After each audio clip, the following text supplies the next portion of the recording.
Welcome to the channel that values time.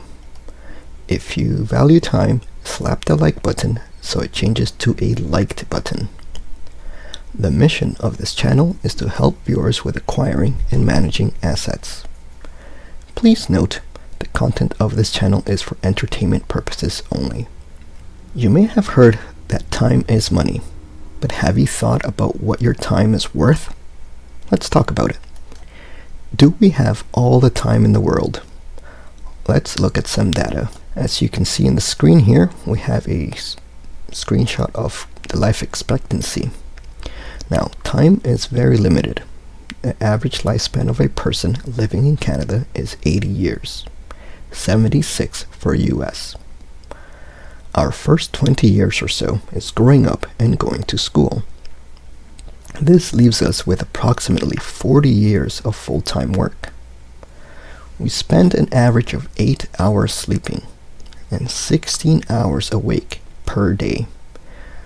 Now, as you can see, this is a finite amount of time being conscious and productive. Regrettably, there is no known method to earn more time.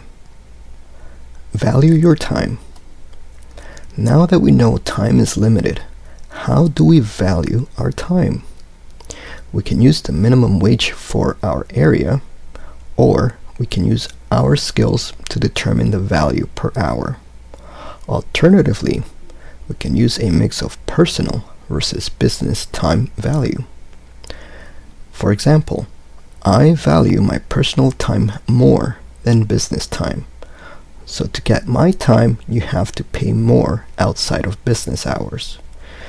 We can increase our money earned per day, but not the number of hours in a day. Using time. Let's gather some information. Where do we spend the time? Family? Work? School? Is time truly money? I personally don't think so. I can't make more time or earn more time.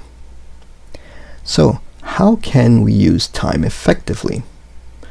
Regrettably, I cannot answer all of these questions for you. I can only provide you with some tips and what I do to manage my time. So let's talk about scheduling. Scheduling time to do the important things is key to making the best use of our time. I like to start making a list of items that need to be completed in a day. Then I start measuring the time it takes to complete a certain task. Once I have this information, I add them into my schedule in reverse. That means I start adding the places I need to be, beginning with the end and working backwards. For example, I try to be in bed at 10 p.m. so I can wake up at 6 a.m. to move my truck. The event is waking up at 6 a.m. in order to move the truck.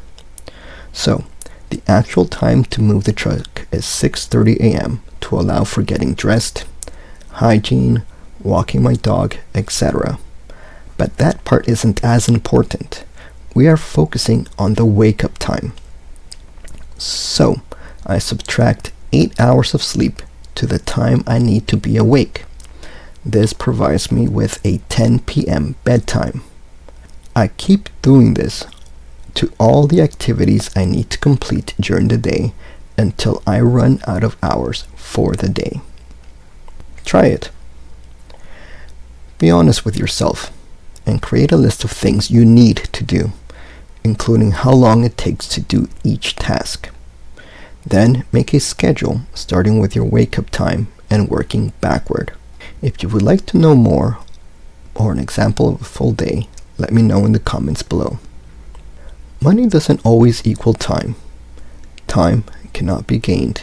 It can only be used. Taking a value approach to our usable time will help with eliminating wasted time. Scheduling is a great way to budget your time and helps with getting organized. Knowing how long a task takes to complete is essential to creating an efficient schedule. Subscribe for more tips. Please join us every Saturday and Sunday at 12 noon Eastern Standard Time for new content. Until next time.